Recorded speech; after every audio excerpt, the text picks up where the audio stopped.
lecture series. We are pleased to have Joanne and Mark Skousen here with us tonight. The College of Business and Government is sponsoring this event. Thank you all for coming. I would ask you a little favor. If you could please close your computers down. It's really distracting to have your computers up. Yeah, that'd be great. You're distracting everybody behind you. That's the problem. So our guests would also appreciate that. So, kind of phone down, computers down, kind of no vision for the next 6 years or so. So thank you very much. We will begin our evening with an opening prayer. Sister Elizabeth Moretzi is one of our outstanding economics students. Thinking about the econ minor very hard. It's going to offer her.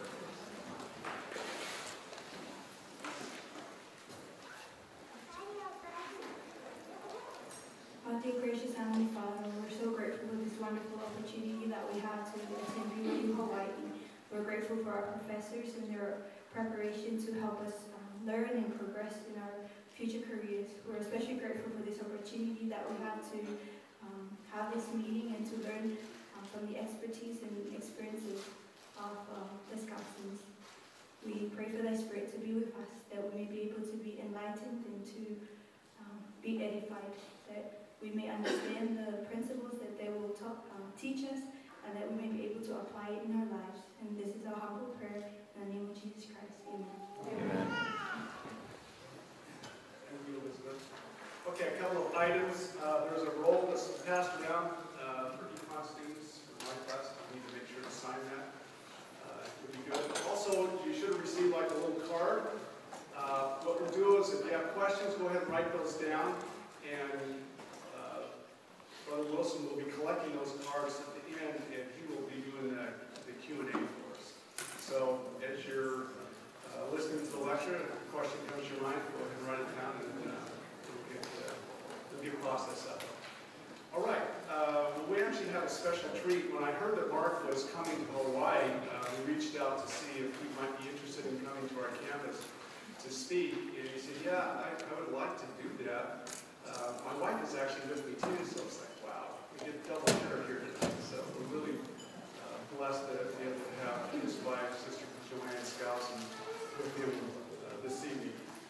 We just share a little bit about the Skousens. Joanne Skousen is the co-producer of Freedom Fest and is the founding director of the Anthem Libertarian Film Festival. She is also the entertainment editor for Liberty Magazine, where she writes movie, book, and theater reviews. She teaches English literature and writing at Chapman University and Sing Sing Correctional Facility. I think that's a prison, right? It is. Yeah, that's a prison. And was a featured teacher in the HBO documentary University of Sing Sing. Dr. Mark Skousen is a professional economist, financial advisor, university professor, and author of more than 25 books on economics, personal finance, and investing. He produces the annual Freedom Fest conference. He was an analyst for the CIA, a columnist to Forbes magazine, chairman of Investment View, and past president of the Foundation for Economic Education. He has been a contributor on Cuddle & Company and the Nightly Business Report. He was recently named one of the top 20 most influential freedom fighters going around the world promoting ideas of freedom. And I often think how sad it is for them that they escape China only to come and find that we're sometimes not safeguarding our freedoms enough and letting them kind of disappear. So where do we stand now? Who is winning this battle of ideas with freedom versus socialism? I think all we need to do is take a look at the panels and speakers who attended South by Southwest last week. I run a film festival as the Anthem Libertarian Film Festival, where we promote such principles as choice, accountability, individuality, ideas of freedom. And I'm really proud of the films that we have been able to promote over the years and the growing number of filmmakers who have the courage to write about these, or to make films about these issues, because they have a venue.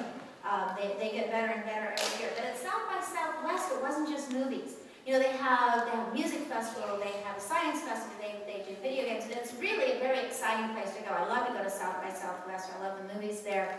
But it's also become a place where they have panels all day long, so many going at the same time, and these panels are on science and technology, and women, and social media, and a number of politicians, probably 24 politicians were there, many of the Democrat presidential hopefuls, including Elizabeth Warren and Alexandria Ocasio-Cortez. And one of the things that they're promoting are these ideas that are very, maybe borderline or outright socialist ideas. So why are they going to South by Southwest? Why are they going to a film festival when their time is very, very busy and they don't have a lot of time, but they're going to South by Southwest? Well, it made me think of Willie Horton. Does anybody know who Willie Horton was? He was a famous bank robber. And when he was arrested, the judge asked him, so why do you keep robbing banks? And do you remember what Willie said? Because that's where the money is. And I think that's why the politicians are going to South by Southwest. That's where the voters are. And they're able to promote ideas, one-issue ideas like free education and free housing and free medical care, pocketbook issues that are very alluring when it seems like you're going to get something free. And what they're really trying to do is get your vote. And in many respects, we're giving away our freedoms as we are being enticed by free stuff.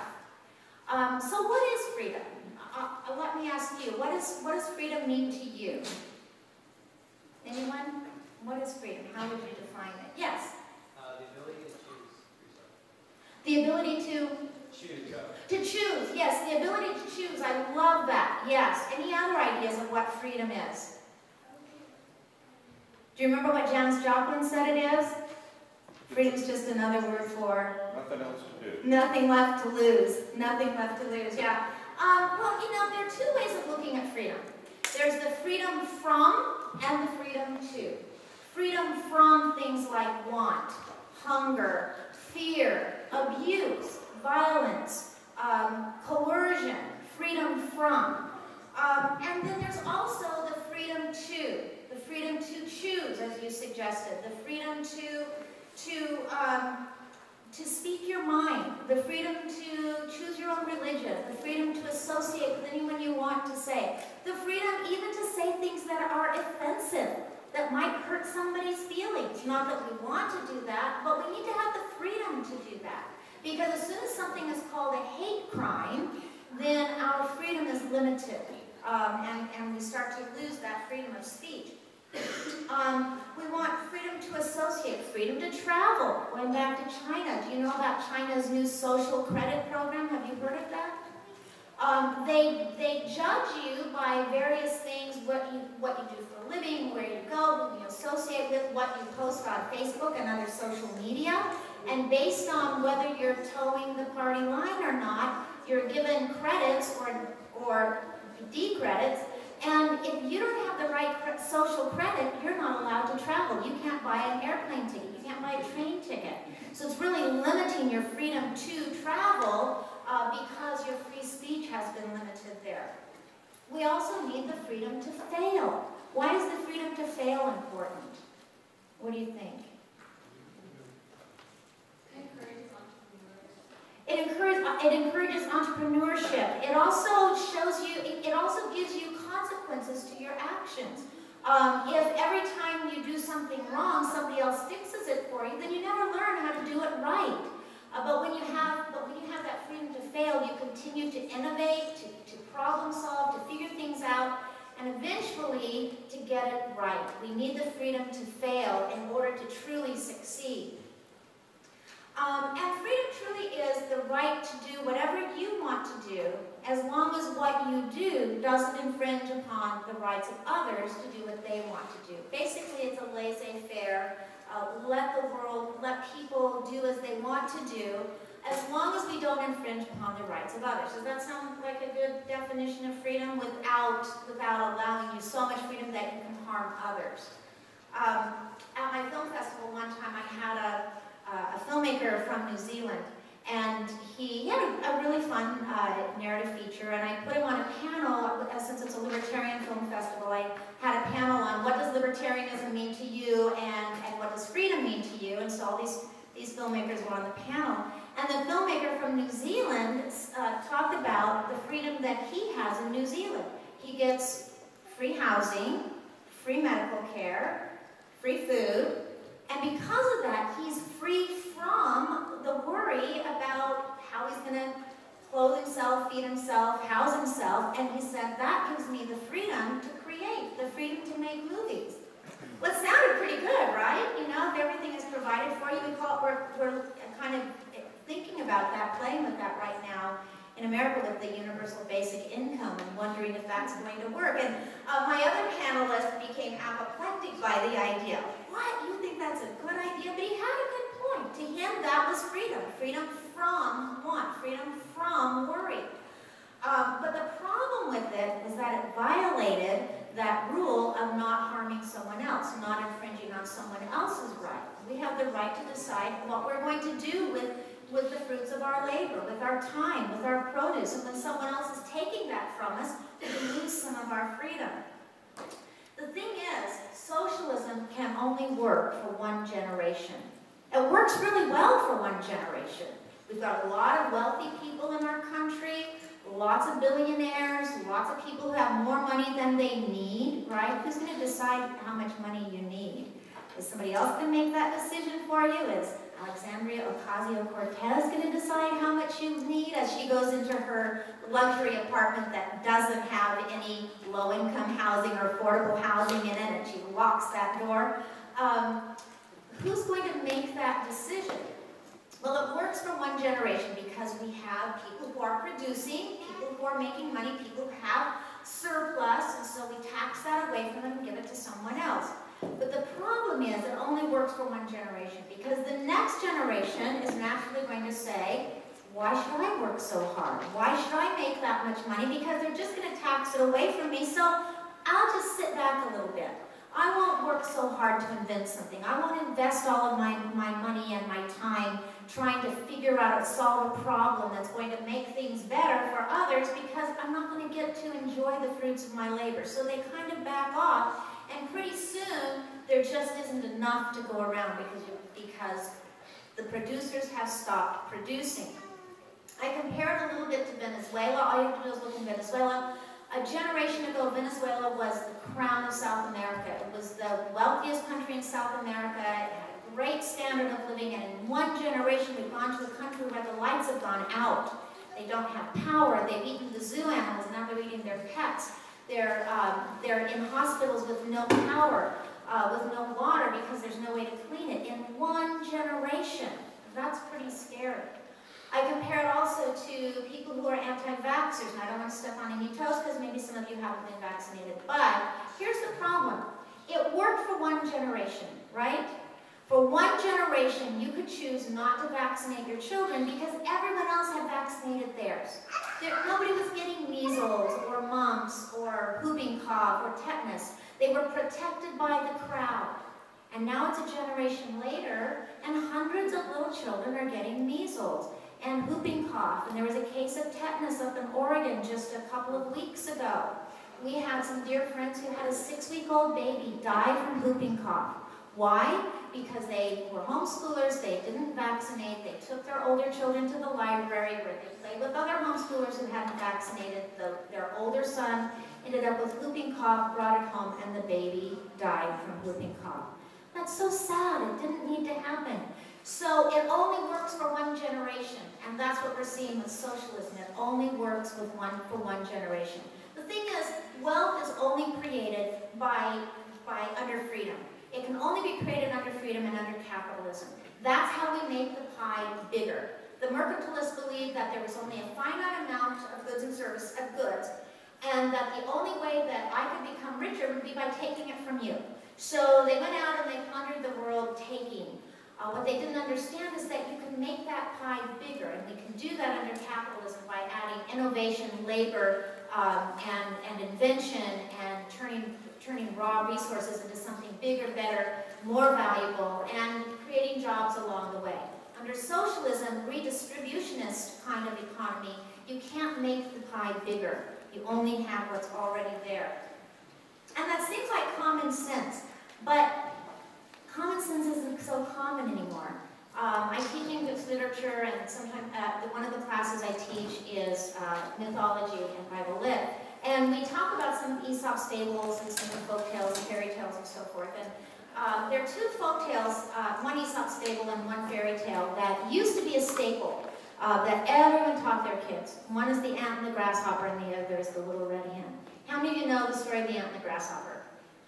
Okay, so maybe half of you. That's good. It's very simple. The ant works all summer, works really hard, just like ants do, carrying all the food and everything that it finds down into its little nest, so that in the winter it has food. It doesn't have to go up where it's cold and snowy. It can just eat when it's saved. The grasshopper plays around all summer, doesn't save anything, and when it gets to be winter, comes to the ant and says, "Give me some food, I'm starving." And the ant says, "No, no, no, I only have enough for my family. You didn't work hard over the summer, so you don't deserve any food." And for many generations, the moral of the story was you have to work hard in the easy times in order to have what you need in the hard times. That was a lesson we all learned.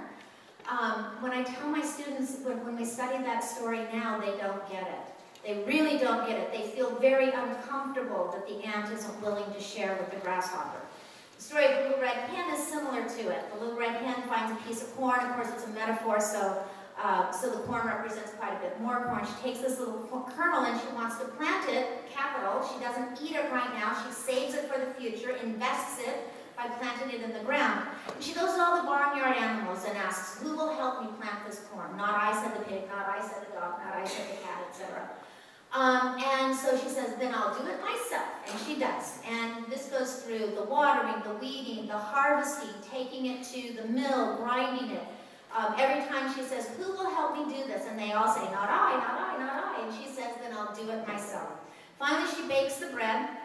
She comes out and it's steaming and smelling delicious. And she said, "Who will help me eat this bread?" "I will," says the cat. "I will," says the dog. "I will, I will, I will." And she says, "No. You didn't help me plant it. You didn't help me water it, weed it, harvest it, turn it into bread. And so I and my chicks will eat it ourselves."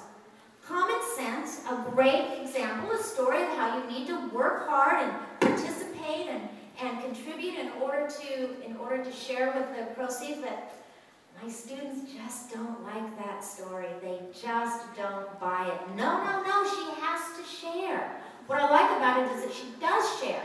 She shares with her children. She shares with those she does have stewardship over.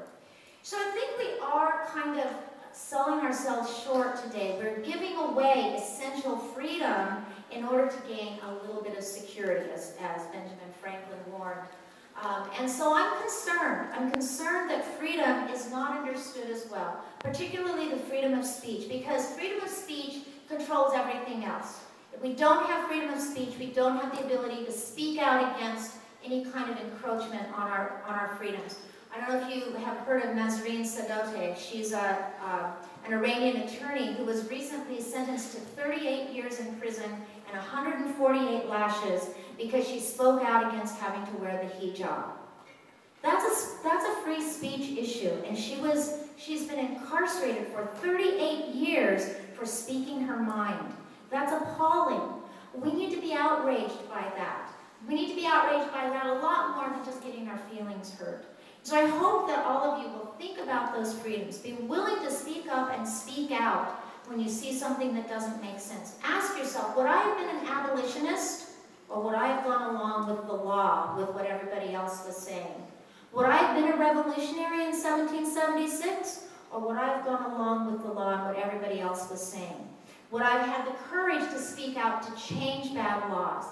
And I think we all need to be thinking about that. And I thank you for the time to be here, and I hope that, and now my husband will be talking a little bit more about the economic side of freedom and socialism.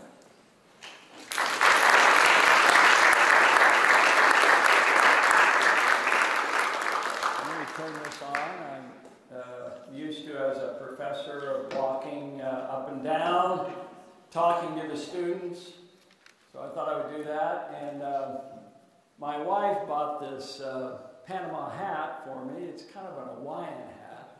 And I just feel like wearing it. Is that all right? Does it fit the routine? So aloha. Pleasure to be here. My wife and I have been married now, let me get this right, 46 years? 46 years. And we actually give a talk called Partnership Investing on how to work together in personal finance. And Joanne is the editor of a lot of my books, most of my books, and we really work together as partners. And I thought it was really appropriate to get her perspective, especially the story of the New Zealand filmmaker who shows up at the Libertarian Film Festival, the Anson Film Festival at our Freedom Fest conference, and tells everybody what freedom means to him.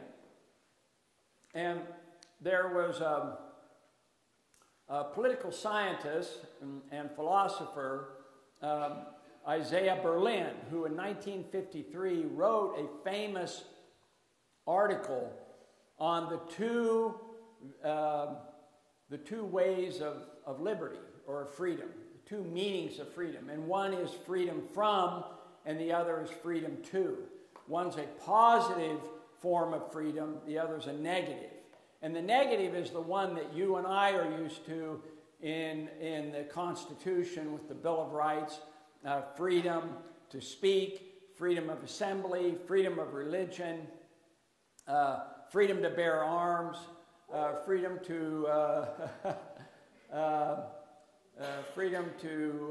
have a fair trial, a quick and fair trial, and so forth. And then there's that other freedom that FDR, Franklin Delano Roosevelt, talked about in the Four Freedoms, where he talked about the freedom of speech, the freedom of religion, and the freedom from want, and the freedom from fear, and particularly the one freedom from want.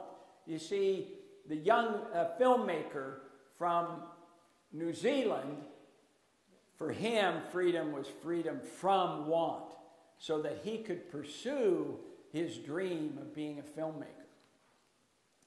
And there's something to be said for that. It does give you a sense of freedom if you don't have to worry about working and you can pursue your dream. With all my students, I asked them, I said, you know, when you go to a commencement address, and I'm sure you will probably hear this in the next couple of months for those who graduate, you go to a commencement address, and what is it that almost every commencement speaker says? It says, follow your dream. Follow your dream. Well, that might work for a few people, but it doesn't work for everybody. Reality needs to set in with students, because the fact of the matter is that if you follow your dream as soon as you leave college, you're probably going to end up living at home with your parents. Because you have to sacrifice. You have to start working for somebody for doing in a business that you don't particularly want to do. That's the reality for 95% of people of students who graduate. I did this when I went to BYU and was a janitor for 2 years. You think I wanted to be a janitor? No, but that's what I did. And I had a lot of jobs, 8 to 5, that I had to do. And then finally I broke loose and pursued my dream. So I like what Mark Cuban says, who says, follow the green, not the dream. At least initially. You ultimately want to follow your dream. My wife and I are following our dreams by teaching, by writing, by lecturing, by traveling, by spending time, donating our time for charitable works and that sort of thing. That's following our dream. But it's 46 years of marriage for us to gradually reach to that point. Society is changing, as demonstrated by this wonderful cartoon. Because while it's an exaggeration to say that nobody is going through the one says work hard and keep half, the rest of it goes to the government, nobody's going through that door, because that's a tough door to go through. And there are people that are going through that door. But then you have the one, no work, free stuff, and everybody's pouring through that door, right? And that's an exaggeration. That's not what's happening. If that was happening today, we would be in chaos. We would be Venezuela here in Hawaii, in the United States, okay? So there's this tension. There's always a tension, students, between freedom, the positive form of freedom, and the negative form of freedom. And if one dominates more than the other, you have no freedom at all. So you have to have a proper balance. Yes, we want to help those who need help. That's the welfare principle. But the worst thing you can do is help those who don't need help, because that destroys initiative. That destroys the work ethic. That destroys the golden goose. So, looks like we got a change here on there. Now we're wireless, beautiful. Is that the campus? Yeah, that's pretty nice. It's like a nice place to go to school and to teach, apparently, right? So if we can get this started, I'll move to my second slide, which is a very interesting slide. I took a picture of this.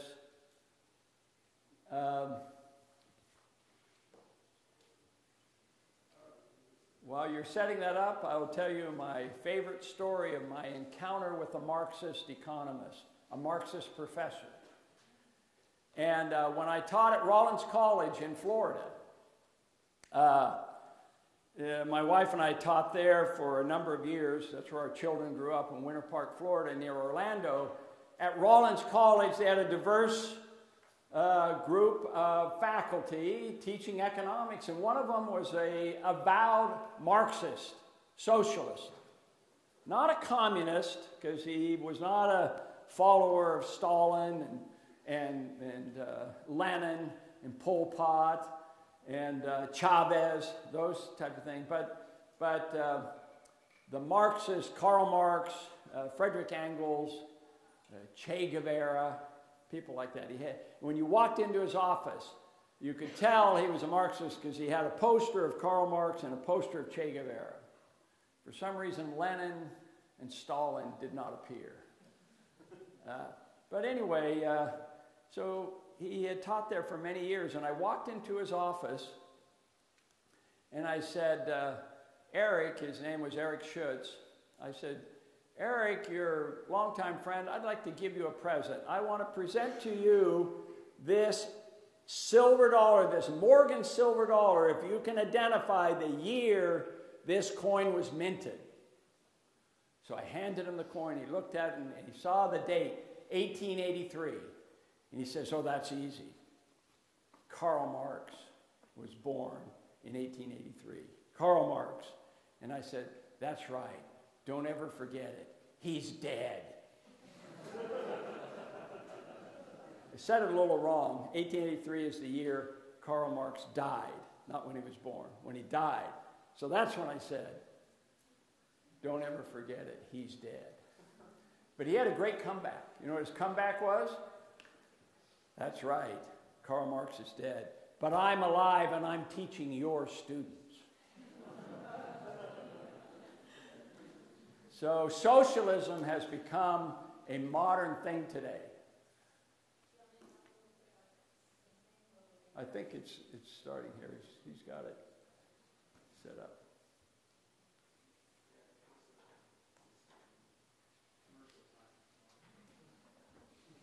While they're doing that, I'll tell you a little bit about teaching at Skousen, because it's my favorite thing to do. I've been teaching there for 11 or 12 years. And one of the things I love about our program is that it's privately funded. It's not, there's no government money used, and in 20 years we've had over 850 men and women leave prison and go out into the world, get jobs, and in all of that time, only 17 have returned to prison. We have a recidivism rate that's less than 2%. And I think a lot of it is because it is privately funded. The men have to pay $10 for a semester for tuition, which doesn't seem like much, but when they're making 7 cents an hour, it's a lot.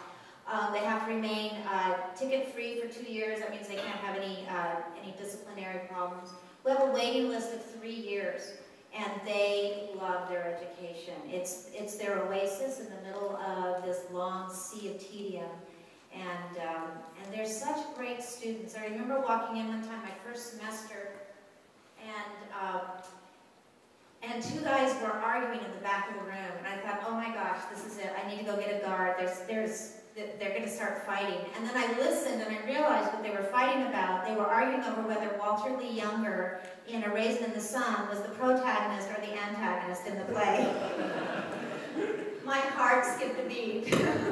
I love that. They're such great students. If you ask them to read half of the book by the next class period, they will have read the whole book 3 times.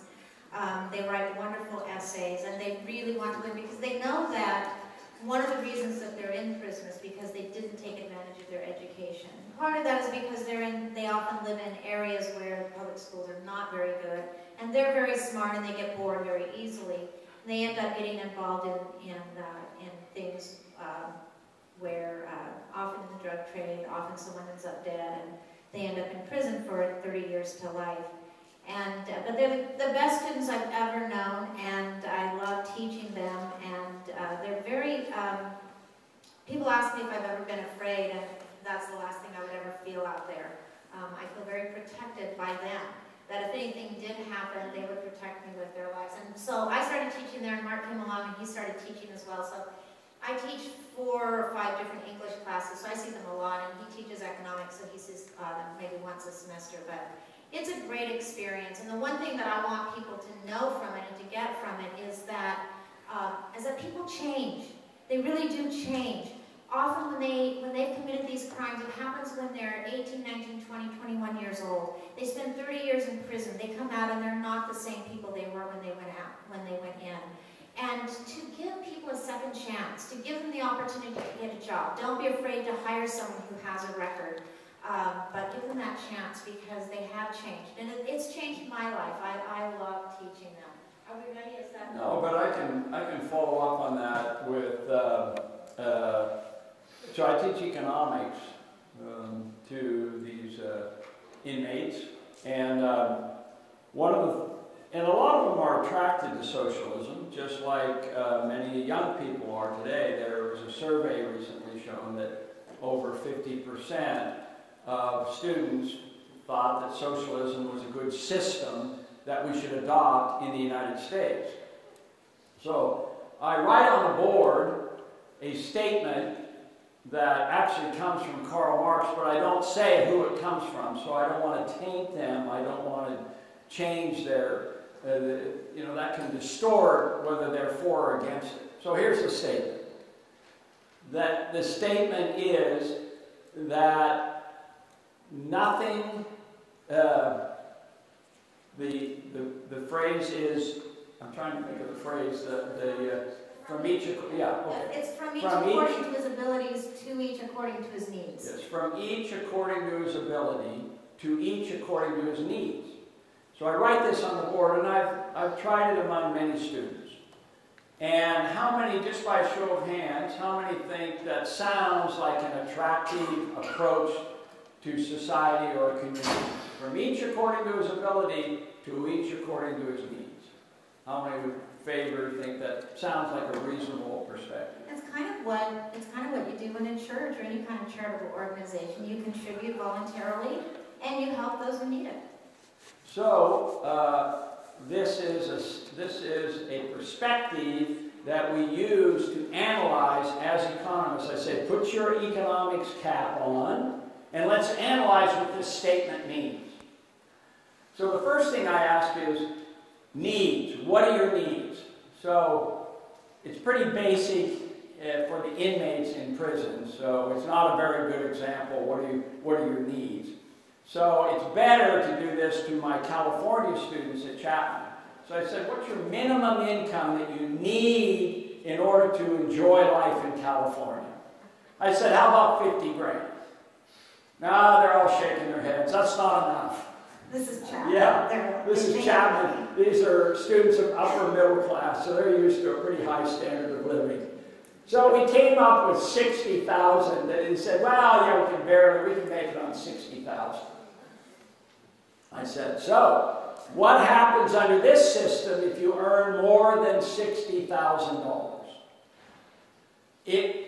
You don't get to keep it because it's beyond your needs. And it goes into the common pool to help those who make less than 60,000, right? From each according to his ability. So whatever that is, to each according to his needs. But beyond the needs, that's it. You don't get to keep anything beyond your needs.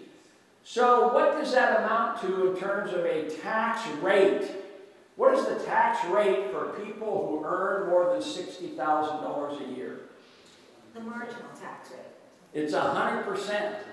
So in essence, from each according to his ability to each according to his needs amounts to a 100% marginal tax rate for anything above the need level. You got a question? I just have a question. Personally, it seems like that's a very extreme quote, towards, 100%.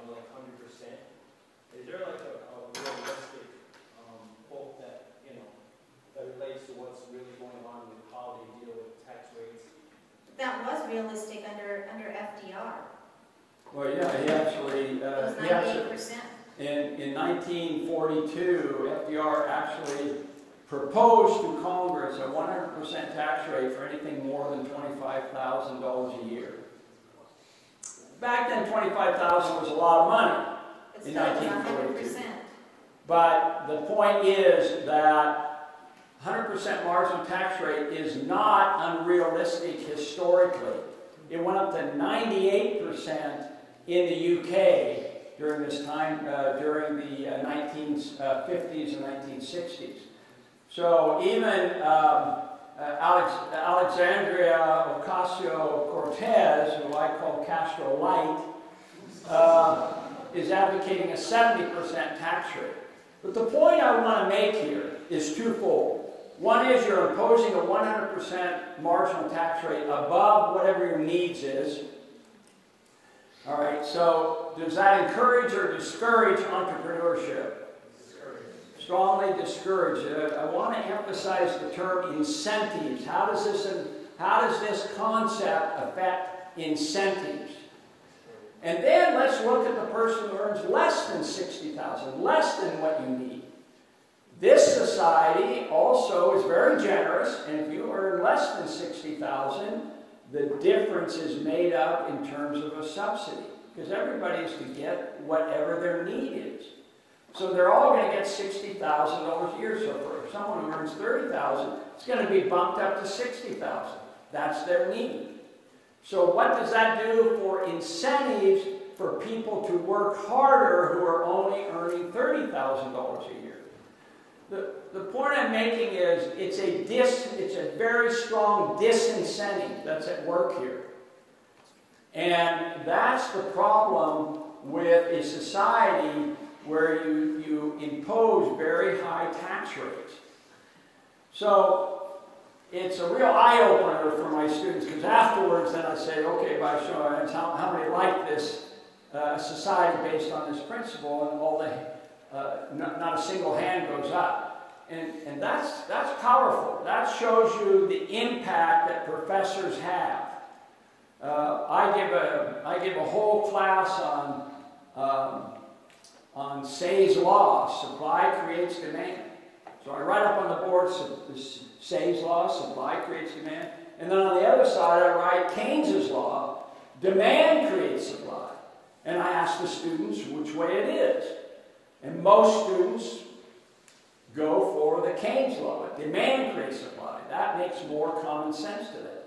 By the time they're finished with the lecture, they've all shifted to the other side. I'm not saying I'm right. I'm just saying that's the influence that a professor can have in the classroom. So one of the things that I believe, and I think this is really important, oh, hey, we're back up. Wow, okay. So I'm going to before you go this, I'm gonna wrap up a little bit of the discussion of, well, I don't know, maybe this would be worth getting into now. Since it's up there, I want to make sure we cover it. So, since this is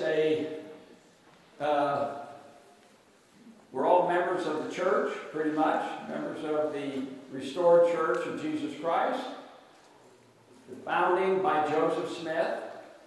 I think it's valuable for us to look at a very major controversy in the church, and that is, was the United Order socialism?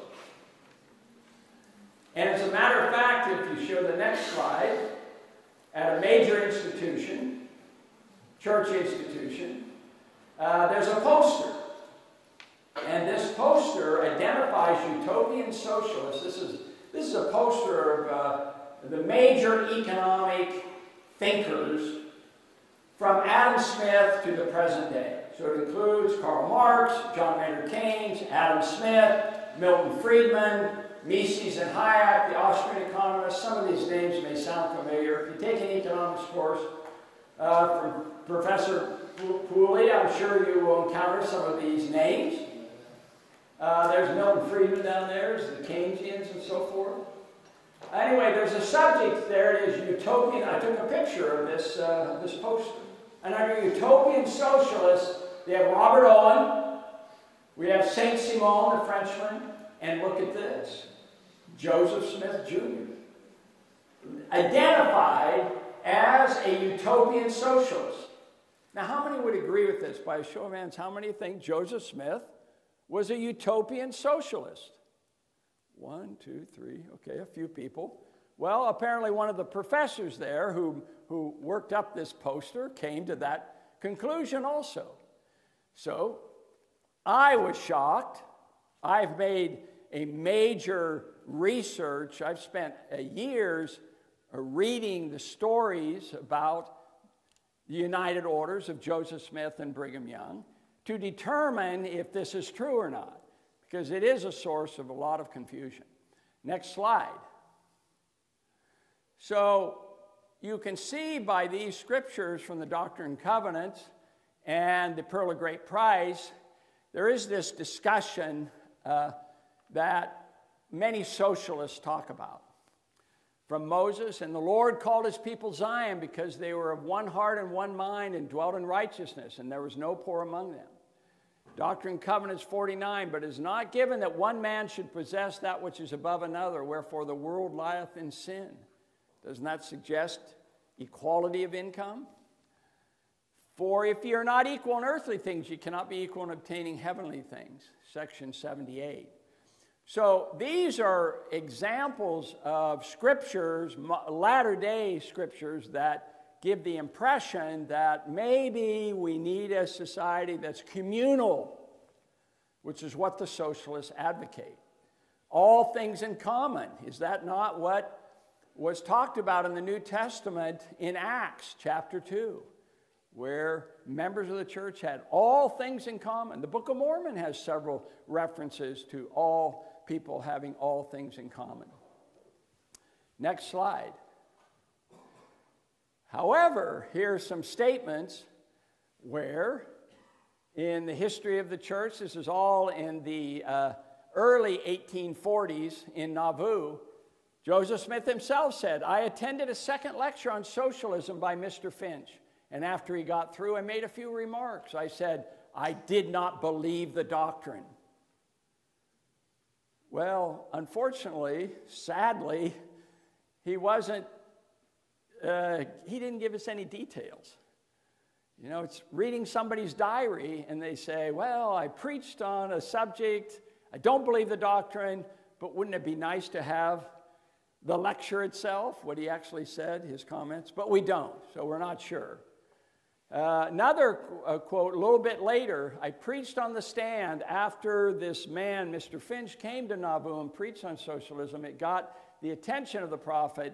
So he said, I preached on the stand about an hour on the second chapter of Acts, which is the chapter that talks about all things in common. Designed to show the folly, I don't know how follow got out of there, but folly of common stock. In Nauvoo, everyone is steward over his own. And actually what you find out if you read the history of the early church, you find out that there was an experiment. In 1831, the saints organized a family, and they sat down together at the same dinner table. They had no private property. Everything was commonly held together. And Joseph Smith saw this, and he inquired of the Lord and received the law of consecration and fill in the blank. The law of consecration, we're all familiar with that, right? But the second part of it's very important. And stewardship. Stewardship. And that's what Joseph Smith is talking about here. By time he was, I think, a utopian socialist initially. But he realized it didn't work. And the reason it didn't work is because of the incentive problem that I just talked about, from each according to his ability to each according to his needs. If you establish a strict standard of living approach, and anybody making more than that average standard of living, if they earn more, and they're taxed away, in essence, that's a 100% marginal tax rate. And for those earning less than that, there's also no incentive or little incentive to move up, other than your common desire to help each other. And that can be a motivating factor. The kibbutzes in Israel lasted for years, but they gradually self-destructed. And today, the only kibbutzes that are left that are sustainable is because they export outside of the kibbutz, and they live off of those exports, and they share the profits, and that works. But generally, you're up against major disincentives for work. That's the problem with the socialist model. That's the danger. Next slide. Now, Brigham Young is maybe a different story. I think Brigham Young was a utopian socialist, and his United Orders were evidence of that. So this is one of many statements Brigham Young made that was anti-wealth. He constantly criticized the saints for greed and seeking wealth, going to California, seeking gold, and so forth. And he was very much a protectionist.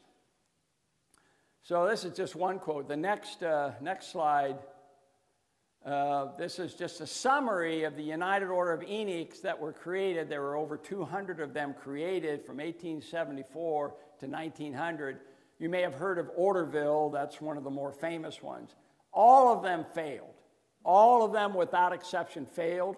Why? Because your desire to help your fellow man was strongly discouraged by the marginal tax rates and the subsidies, the double whammy, if you will, of socialism that was affecting there. So next slide. So these are statements by the First Presidency as a result of looking over this, particularly 1942. In April of 1942, there were several sessions in General Conference on socialism, because that was the popular thing of the days. In the 1930s, almost every academic professor was a socialist. Why? Because of the failure of the Great Depression. 25% unemployment. A depression that lasted 10 years. This was a major catastrophe for free market capitalism. So people were seeking alternatives. Meanwhile, you had full employment in Nazi Germany, full employment in the Soviet Union. So people look to that and say, wow, what are they doing right that we're doing wrong? And so the church leaders, including the First Presidency, had statements that came out, and then Marion G. Romney came out in April 1966, the First Presidency requested him to give a talk on the United Order and said, socialism is not the United Order. So that's just a short history of the things that that have gone on, the kind of evolution that has taken place in the church regarding this. And I'd be glad to answer any questions you might have about that. Next slide. This is my favorite statement on what I call the Zion Society. I think the United Order is not a good name for the law of consecration and stewardship. Why? I've asked many non-members who have never heard of the United Order. I said, if I had an organization, a community organization, we called it the United Order, what do you think it is? Got two answers.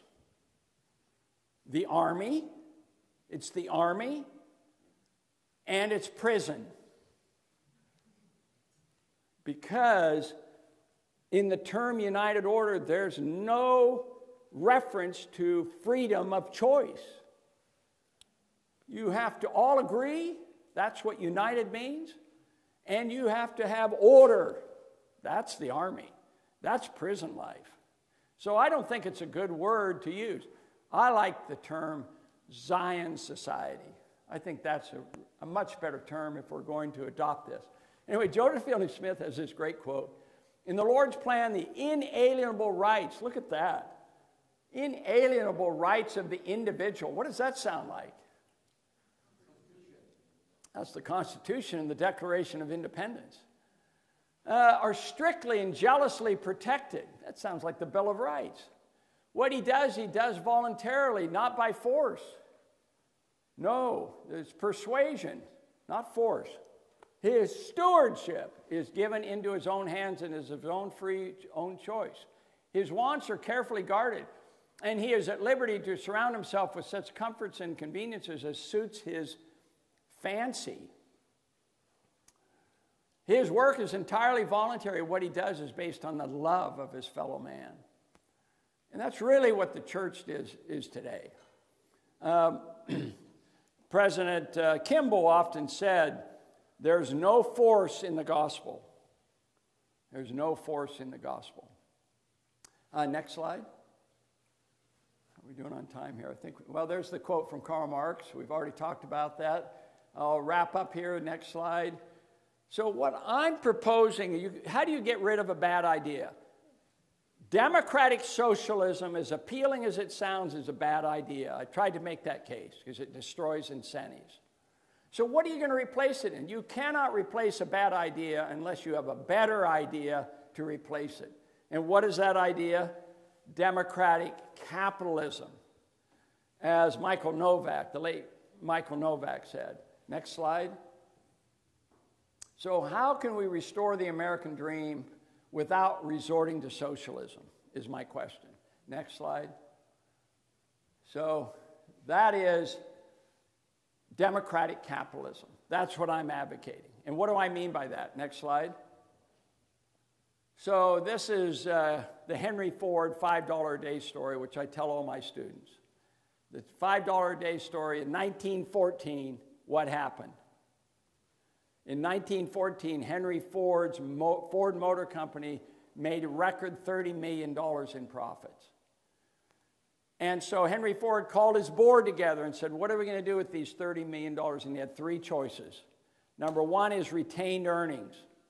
We could just keep all the money to expand our factories and to make our assembly line more efficient, right? All in favor, raise your hand. All the board members raised their hand. Great idea, Mr. Ford. We love it. I said, so he said, second, here's another choice.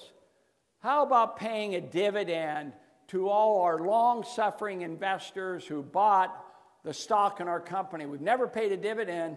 Why don't we pay back our investors? All in favor, raise your hand. Every hand went up. Then he said, number three, probably never thought of this, but why don't we give a raise to the workers who produce the Ford cars themselves, the Model T?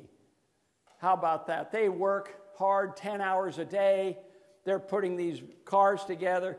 They don't even make enough wage to afford to pay. They can't even afford to buy a Ford car, Model T. How about that? All in favor, raise your hand. Not a single hand went up. They all went down. They never raised. None of them approved it. Henry Ford turned to his accountant and said, well, how much do we pay our workers? $2 a day. Not an hour, $2 a day. All right, let's raise it to $3. How much is that going to cut into my profit? Well, he figured it out, and he said, well, you're still at $27 million, still a record. Okay, how about $4 a day? Well, you still have $25 million, Mr. Ford. And they had this debate for an hour in the board members. Finally, he says, enough, $5 a day, starting tomorrow. Made headline news all across America. And it did two things that were really important. One is it created a much more productive workforce, because now they got $5 a day. Was anyone calling in sick, making excuses? Did anyone quit? No, because there's 2,000 people lining up to get those jobs that they had. And number two, for the first time, they could buy the cars that they were making. Karl Marx and the Socialists had two major criticisms of capitalism. One, you don't share the profits, you keep all the money yourselves, and that's not fair. That's exploitation. And number two is you alienate your workers because they're doing something all day that they wouldn't do themselves. They would rather be out doing something else, pursuing their dream, but no, they're slaves to you 10 hours a day, and they can't even afford the product that they're making. And so for those two reasons, exploitation, alienation, Henry Ford said no to both those arguments. It's called Fordism today. And it's one reason Marxism has never really caught on in the United States. Next one. So here are employees who became millionaires. This is democratic capitalism. Microsoft has created 30,000 millionaires out of his own workers, not investors per se, their own employees. Through what? How did they do this? Stock options. They gave them stock options. Google, 3,000 workers. McDonald's franchises, 25,000. And Google so far over 1,000. So that's what I mean by democratic capitalism. Next slide. I think that's near the end. This is, I'm doing a promotion for my book, The Making of Modern Economics, where I tell a lot of these stories. So if you're interested in this book, I've sold out completely, The Making of Modern Economics. And I'm calling it the book the new socialists fear the most, because it's a textbook that reaches out to students who demonstrating the power of the Adam Smith model of laissez-faire capitalism. So if you're interested, you can reach out to the book orders there. And then the next slide is my wife's book, Matriarchs of the Messiah, which is a fun book, and you can read there. In fact, she does have some copies here that are available for sale. She brought about 8 copies. So if you're interested in that, and Joanne, did you want to say just a few words about what your book is about, and then we can take questions from the audience. I'll just say this really quickly. Thank you. I didn't realize you were going to do that. So I was really interested, as I taught Bible literature, I was really interested in the women of the Bible, because they're so remarkable. They're so not what you expect. People always say, well, the women in the Bible are always quiet, and they're treated like property, and they never have any rights, and that just isn't true. And the ones who particularly interested me are the women who are direct ancestors of Jesus Christ. Eve, of course, and Noah's wife, and Sarah, Rebecca, Leah, not Rachel, and then some really interesting ones, Tamar, Rahab, Bathsheba. And so I wrote a book that focuses on the women who are direct ancestors of Jesus Christ. And I just found that they are remarkable problem solvers. They are leaders in their community. They're really focused on their families and fixing things. You know, the Bible is a story of families that are torn apart and then brought back together again. If you read Genesis as a book about family, it will open your eyes to the importance of the matriarchs and mothers and the work that they do as these families get torn apart. Look at Jacob and Esau and so forth, and then they come back together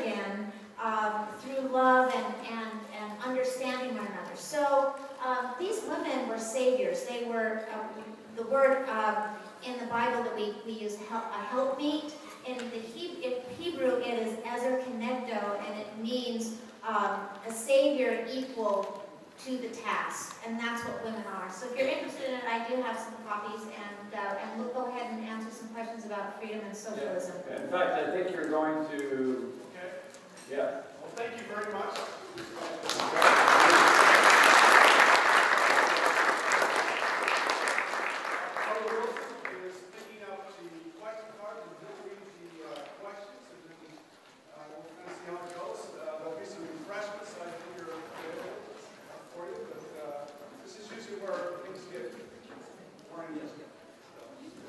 Okay, so a couple questions here. Do you think socialism may work if the incentive to work came from a different source, such as faith or altruism? Let me answer that one because I don't work for money. I mean, I work for a little bit of money.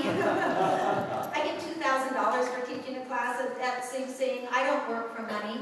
I work because I love what I do. My husband and I have written books. We made a lot of money writing books, but I didn't get paid by the page or the hour or anything else. It was entirely, you work hard, you produce something, and then if you're lucky, it makes money. If it doesn't, then you try something else. But I believe altruism is a really strong incentive. I think it's an even better incentive than money. That's one place where I really agree with Marx, is that money is a middleman. It's great for exchange. It has real importance. But it's a tool. It shouldn't be the end result of what you're looking for. Yeah.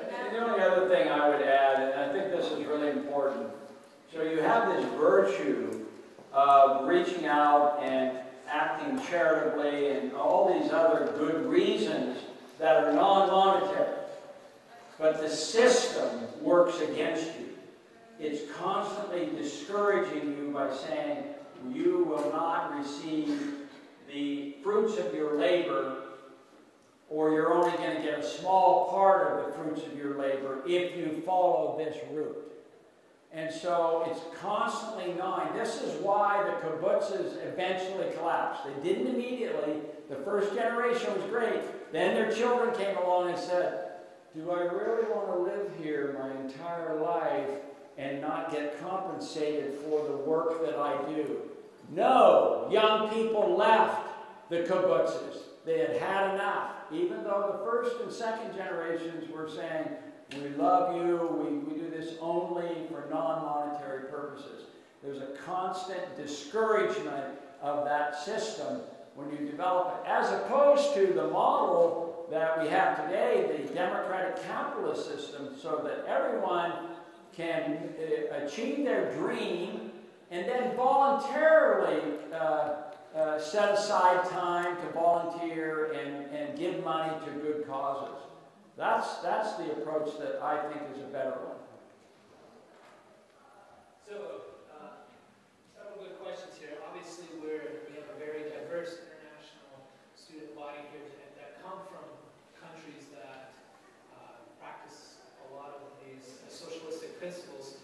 One are the Scandinavian countries, and you could also put several European countries, Canada, where they have socialistic medicine, considered socialist. Why was that? Yeah, so I've traveled to 77 countries. My wife has traveled to close that many. So we've actually lived and visited many of these countries. Sweden is usually given as the classic example of a socialist economy. They have very high tax rates. Government as a percent of GDP was over 50%, 60%. And they had cradle-to-grave security. However, you'll notice that the Swedish have moved dramatically in the opposite direction. Recently, they've cut taxes, they've cut the size of government, they've even privatized their social security system, which we are even afraid of doing, but that's what they have done. Plus, they're very much trade-oriented. As a percent of GDP, their trade is much higher than other countries, and trade is free trade. And it's a very low-tax environment. So there's a lot of reasons why socialist countries have moved away and are growing faster as a result. China is another example. China is really not state capitalism. China has gone from 80% ownership of the means of production to under 20%. And so they have adopted market capitalism rather than state capitalism. Let me just add to that. Last year at my film festival, one of our award winners was a film called Sweden's Lesson for America. And it says exactly what Mark was just saying, that it's not socialism, and they have privatized much of their stuff, and that's where their success comes from. They have an economist who's very much like Adam Smith. I can't think of his name right now, but he was in the 19th century. Anyway, if you're interested in that movie, it was produced by an organization called Free to Choose, freetochoose.org. You can go to their website and get a copy of that film, download it, and watch it. It's an excellent film if you want to know about Scandinavian socialism. It really isn't. I know we're over time, so I'm going to offer one last question for you to answer. Obviously, there are programs within the U.S., such as what you brought up, public education, public roads, that could be considered socialistic programs because it's what our taxes are going to. Are you in favor of completely moving away from that, having that more privatized versus what we currently have here in the United States?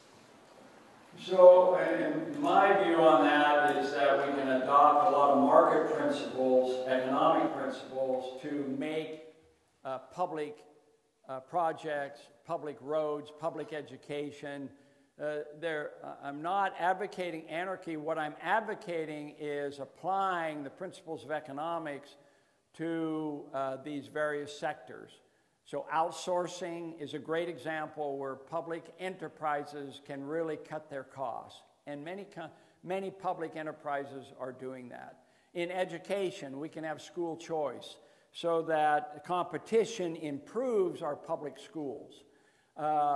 And those are just two examples. The use of tolls is a great way to improve, to avoid traffic that is such, we waste so much money on fuel in this country. This is a far more, if you want to deal with global warming and all of those kind of issues, why are we allowing massive traffic jams in all of our cities? It's inexcusable. We already have an answer. Go to Singapore. Singapore has no traffic jams. There's no traffic jams in Singapore because they have peak pricing. They charge you when you drive. There's no freeways. You're hit with they have on your dashboard an Easy Pass, one of those Easy Passes where you are charged, and it's based on how many cars are out on the road. If there's a lot of cars, the price goes up. And so there's a tendency to use less of it. It's the downward sloping demand curve. We just don't have enough statesmen among our politicians to say, hey, let's listen to what the economists have to say. So there are all kinds of solutions that we can adopt that I think will improve our public situation.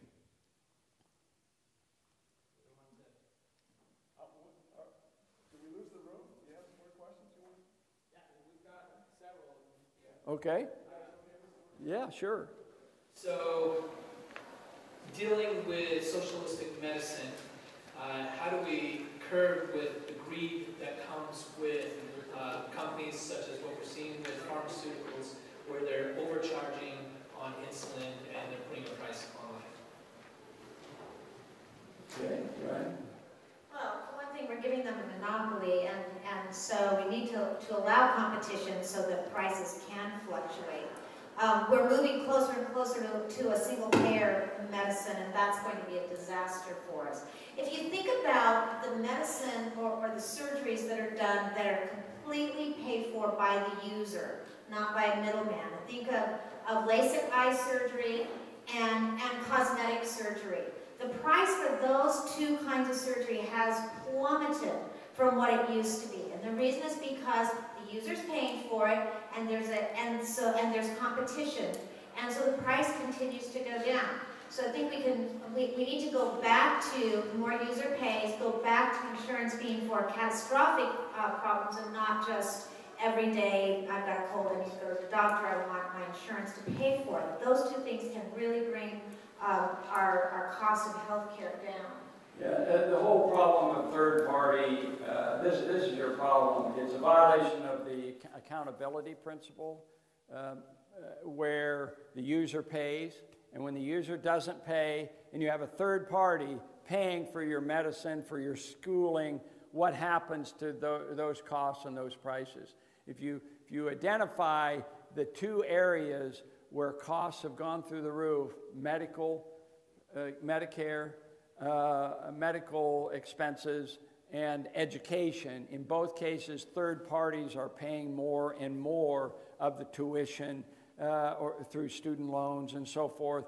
Or in medicine, it's insurance companies, it's your business, you aren't paying yourself. The deductibles have been reduced instead of raised.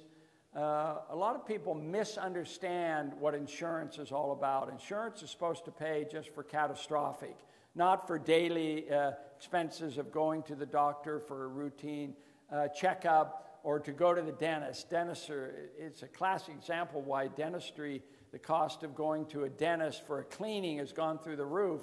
It's because insurance is now paying for it over and over again. This is a major violation of standard economic principles. Canada has actually made tremendous progress, like Sweden, moving toward more freedom. But the one exception is their medical system. They have a single payer system. And so if you want an MRI, you can have an MRI in Canada. Just wait 6 months and you'll get your MRI. You need heart surgery? No problem. We'll put you on the list, and 6 months from now, you can have open heart surgery. If you're still alive. If you want it now, you go to the United States, because the U.S. doesn't have those kind of limitations.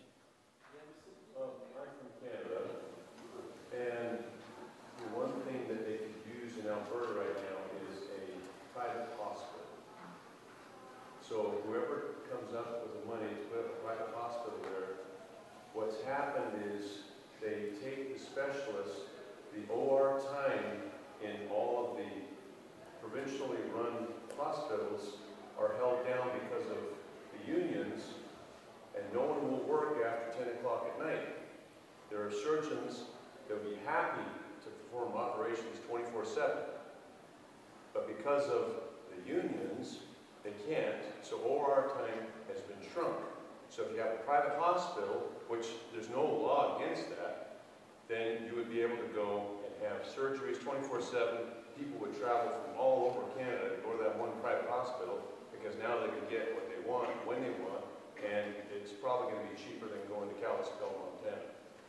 We're finding that in the United States as well. Certain clinics, for example, in Oklahoma, there's one where they list the prices, where you know how much you're going to pay, and they don't take insurance, but their prices are so much lower because of that. They're not having to charge private patients a lot more to cover the very low cost that they get from insurance. And so you can see right there how much it's going to cost you. I remember one time hurting my arm, and I just wanted to know if I had broken it or not, what I needed to do for it, and I went to 3 different places. I didn't have insurance at the time. And I went to 3 different places asking, how much will this cost? And nobody knew. They said, well, how much do you make? Well, it's not about that. I just want to know how much it's going to cost. Nobody knew how much it was going to cost. So, but these private clinics are, and they have them all over the world. You can go to Thailand and have back surgery, and they do it, over and over again all day. They're the best ones in the world, and it costs peanuts compared to what it is. So we do need to go back to privatization and stop thinking that insurance should pay for everything. My mother, bless her heart, thinks that she should always get her money's worth out of her insurance every single year, that she should get back from the doctors, from the insurance company, what she pays in. Well, that's not what insurance is about. Insurance is paying now so that when something in the future happens, this pool of money will be there to help those who get sick. And some of us are blessed to never need to use our insurance. Like Mark and I have paid tens of thousands of dollars in insurance, and we're so blessed that we've never had to use it. We don't feel like we need to get our money's worth, and that's the way everyone should feel about insurance, I think. It's just for catastrophic events. I'm kind of surprised that there isn't a private hospital in Alberta, because I know in the UK they have private hospitals all over the place because the government program is incomplete and people have long waiting lines. So maybe Alberta doesn't have a large enough population. I don't know. Well, no, the clinics where the doctors work, where all the MDs work, are privatized. Okay? But they're paid through government subsidies through taxation. So, and it's all based on, your billing and how you bill. But in the case of hospitals, that's a big expenditure for a bunch of doctors to come together and say, well, we're going to build a private hospital.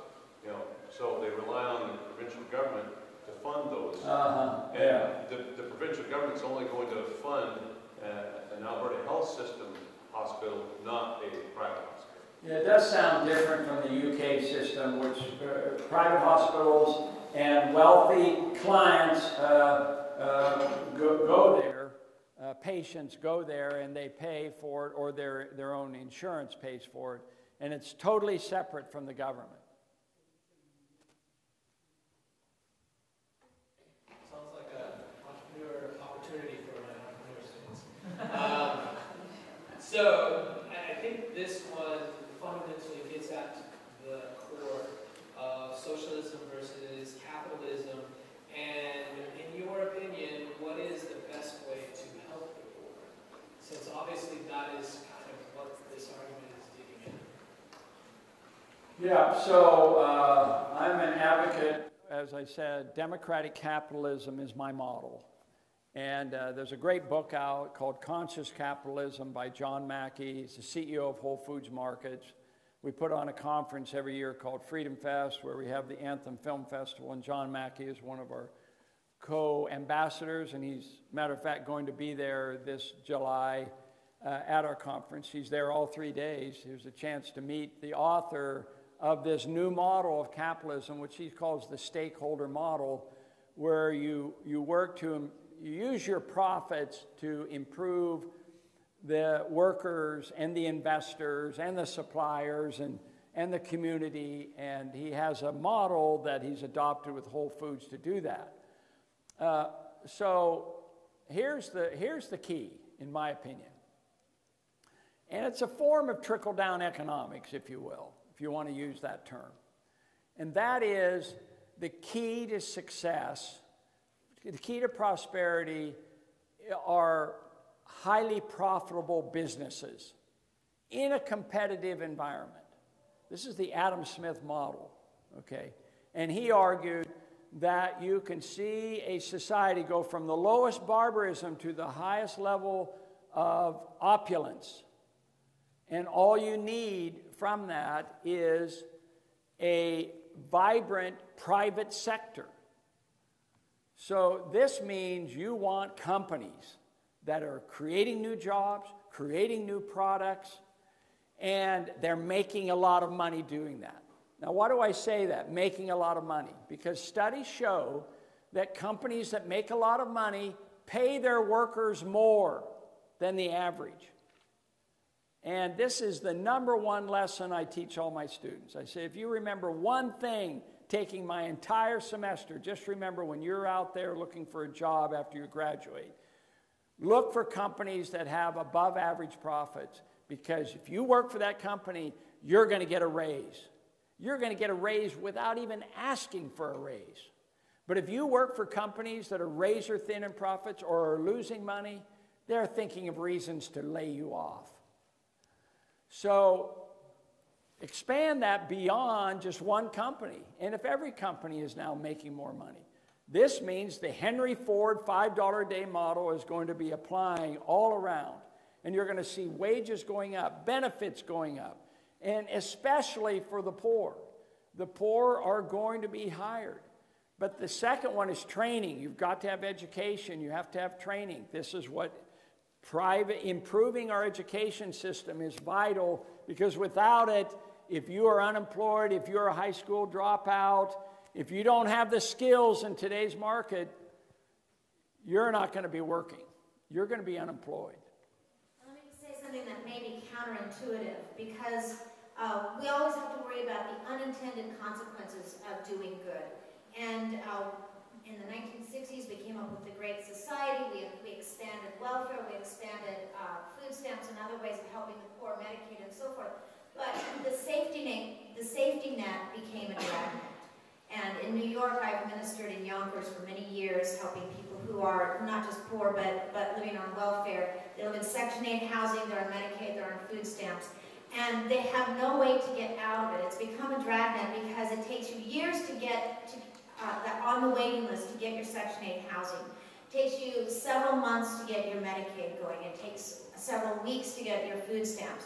So then if you get a job, you're risking losing all of that because if you make too much money, you're going to lose it. And then if you lose your job, as Mark just suggested, then you have to start all over again. And that's too much to risk. I have a dear friend that I've known for several years who is a real go-getter.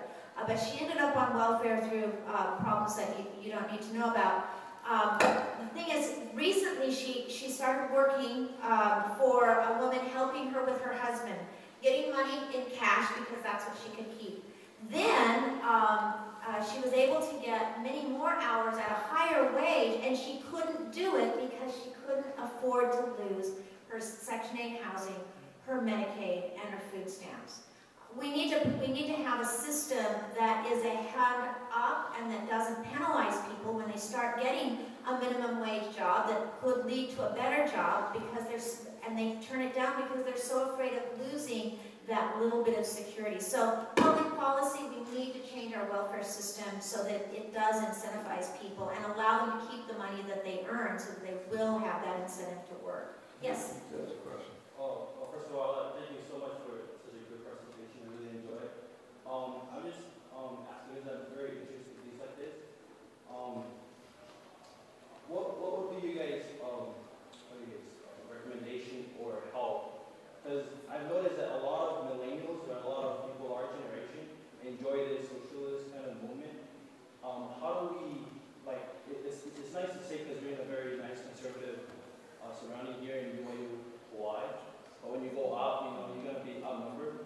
Like, what do you say, how do you help us, be able to advocate this effectively? Let me give you one example. Joan Kroc, Ray Kroc's widow, he was in McDonald's. She created a housing system for people who were trying to get off welfare. And you could live there for free for 6 months while you were getting a job. And then when you got your job, you could stay another 6 months while you were getting enough money to have your deposit and your first month's rent. And then you were on your own. You couldn't just stay there and languish. So you were being helped. You were given that help that you needed to get that start, but you couldn't languish there. You had to get moving. And I think the things that Mark in particular has talked about tonight, the problem of disincentives. If you think about the fact that going forward, there's not going to be any money left. It only works for one generation. You have to have a producer group in order to have even a little bit of a welfare group. So it's tough because free things sound fun. It's when you're being offered free stuff, it sounds great. You have to look to that long term and say, okay, so what's going to happen next? And then what's going to happen? And then what's going to happen? You have to look down the road instead of just right now where I'm going to be better off personally for the next 2 years. What's going to be best in the long term for everyone else? And all of us, and especially for our children and our grandchildren. We're the first generation who, instead of sacrificing for our children and grandchildren, we're saddling them with trillions of dollars of debt. It's just outrageous. All right. Good.